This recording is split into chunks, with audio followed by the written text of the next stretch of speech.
Looking for the best exercise to lose belly fat? Well, today is your lucky day. We're diving into the world of effective exercises that specifically target that stubborn belly fat. First up, cardio. This is your running, your swimming, your cycling. These activities are fantastic for burning calories and reducing overall body fat. Try to get in at least 30 minutes of moderate intensity cardio 3 to 4 times a week. But don't stop there. Strength training exercises are also your allies in the battle against belly fat. We're talking planks, crunches, and Russian twists.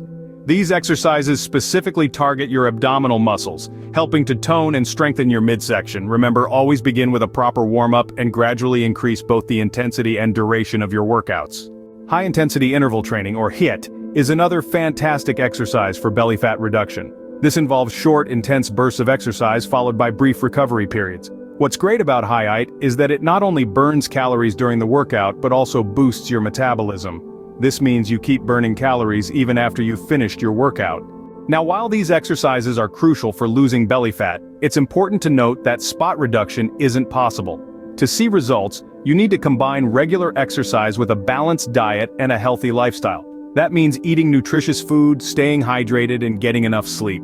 These factors all contribute to overall weight loss and a toned midsection. And with that, we've come to the end of our time together today. We hope you found this information helpful. Remember, when it comes to achieving your fitness goals, consistency and patience are key.